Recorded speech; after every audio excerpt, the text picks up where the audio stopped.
Alors, dans ce chapitre 5, on va faire un petit détour par GPT, parce qu'en fait, quand on parle de plugin, on parle de script aussi, on parle de langage Ruby, et ChatGPT est quand même capable de nous faire un petit peu de code. Après, ça sera jamais du niveau d'un spécialiste de la programmation en Ruby. Ah, d'ailleurs, à mon avis, ça fait dresser les cheveux sur la tête de tous les vrais programmeurs.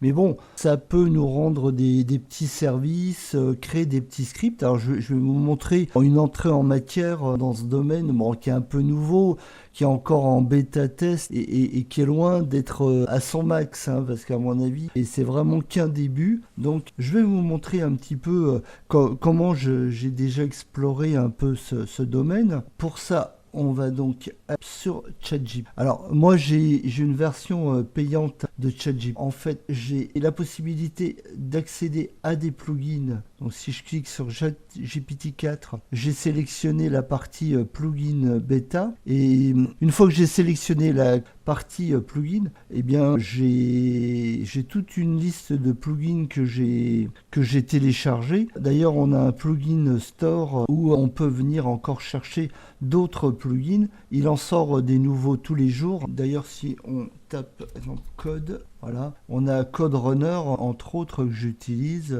et après Code Library Help, CoderPad. Vous allez retrouver 5 pages sur le mot code. Donc peut-être que vous allez trouver des éléments qui pourront vous intéresser vous. Ça, c'est vraiment des choses à explorer. Alors, pour activer la partie plugin, en fait, il faut venir ici. Il faut venir dans Settings et Beta, Beta Features, et venir activer la partie plugin, un plugin de recherche web et un plugin spécialisé dans le code. Voilà. Donc, en fait, on va venir ici lui coller un prompt. Bon, j'avais déjà fait un petit copier. Donc, en tant qu'expert SketchUp et expert en plugin Ruby, peux-tu me réaliser un script qui va dessiner de façon aléatoire des cubes et les peindre dans 4 tons de bleu? Bon, c'est vraiment un truc très simple et basique, hein. On va mettre dans 4 tons de bleu aléatoire, par exemple. Voilà. Donc, hop. On lance. Bien sûr, je peux vous aider à faire un script Ruby. Voici un exemple de script qui pourrait faire le travail. Voilà. Là, il est en train de me réaliser ce plugin. Voilà. Super. Alors, ce qu'on va faire, ça y est, il a fini. Il m'explique rapidement.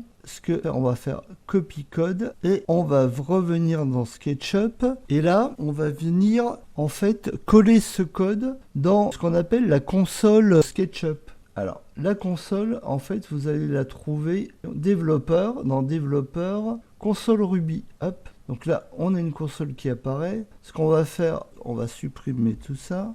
Et on va venir coller ici. On va faire un petit CTRL V et entrée. Et magique, il nous a créé des cubes dans plusieurs dimensions et dans plusieurs couleurs de bleu, comme on avait demandé. Génial. Alors, la console de base est pas hyper fun. Donc moi, j'utilise une autre console qui est un peu plus parlante. Ici, hop, et que je fasse CTRL V. Je vais refaire un copier, hop, de mon code. Je vais venir ici, CTRL V, là, et je relance. Voilà. Là, ça va être plus simple avec cette console. Hop, je peux relancer autant de fois que je veux. Par ce petit bouton, c'est plus simple. Donc, hop, je les supprime. Alors, là, il nous a fait un petit script qui génère 10 cubes. Alors, si je mets 50, on va voir ce que ça donne. Voilà. Donc, il y a bien différents tons de bleu. Je relance. Oh, super. Donc, voilà un petit principe de script qui va être fait par GPT. Alors,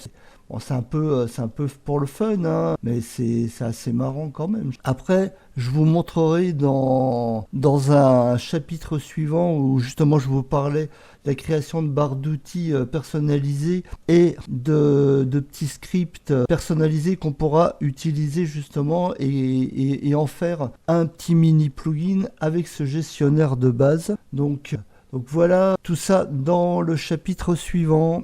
À tout de suite. Merci de liker, de mettre un pouce et de vous abonner à ma chaîne.